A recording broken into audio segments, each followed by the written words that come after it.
आरक्षण उपवर्गीकरण विरोधी महामोर्चा 9 ऑगस्टला नांदेडमध्ये भव्य मोर्चा निघणार आहे। या मोर्चाची तयारी संपूर्ण झाली, कशी झाली आहे, काय झालेली आहे? सर्वांना क्रांतिकारी जय भीम।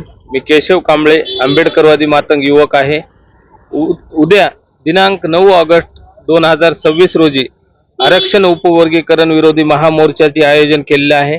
त्या आयोजनामध्ये नांदेड जिल्ह्यातील सर्व आंबेडकरवादी मातंग समाजातील आणि अनुसूचित जातीतील 59 जातीतील सर्व आंबेडकरवादी युवकांना, जनतेला व सर्वांना असे आवाहन करतो की या मोर्चामध्ये ताकदीनिशी सहभाग घेऊन हा मोर्चा यशस्वी करून RSS व BJP सरकारला दाखवून द्यायचं की 59 जाती ह्या विभागलेल्या नाहीत, तर एकजुटीनेच राहणार आहेत। आणि डॉक्टर बाबासाहेब आंबेडकरांनी जे संविधानामध्ये 59 जाती एकत्र ठेवून जी मूठ बांधलेली आहे, ती मूठ वेगळं न होता ताकदीनिशी एकत्र आहे हे दाखवून देण्यासाठी या मोर्चामध्ये आंबेडकरवादी युवकांनी मोठ्या प्रमाणात सहभागी व्हावे असे आवाहन करतो।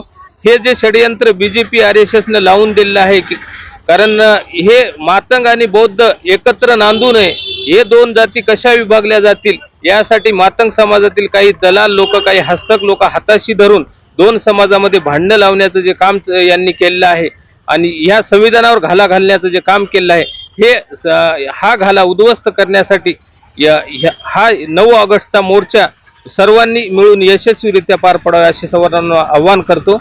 आज नाशिक, पुणे, मुंबई या ठिकाणी भरत मातंग समाज पिवळा झेंडा आणि RSS कट्टर प्रणित समर्थक आहोत असं खुले आव्हान सोशल मीडियाला पाहायला मिळते। तुम्ही मातंग समाजाचे युवक आहात, आंबेडकरवादी युवक आहात, काय संदेश द्याल त्यांना? कारण आजचा जर मातंग समाजाचा जर रोष बघितला असता, मातंग समाजातील काही नेते RSSच्या दावणीला बांधून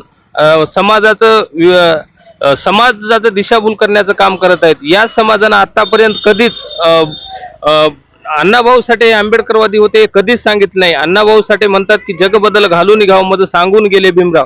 त्यानंतर अण्णाभाऊ साठेंनी त्यांची जी 18 भाषेत प्रकाशित झालेली फकीराही कादंबरी कुण्याही दुसऱ्या नेत्याला, महापुरुषाला अर्पण न करता केवळ आणि केवळ डॉक्टर बाबासाहेब आंबेडकरांना अर्पण केले, हे त्यांनी हे लोक कधीच सांगत नाहीत। त्यानंतर अण्णाभाऊ साठेंनी बुद्धाची शपथ हे पुस्तक लिहिलं, हे सुद्धा हे लोक सांगत नाहीत। फक्त अण्णाभाऊ साठे कॉम्रेड आणि मार्क्सवादी होते एवढंच अण्णाभाऊ साठे सांगतात। अण्णाभाऊ साठे हे आंबेडकरवादी होते हे सांगत नाहीत।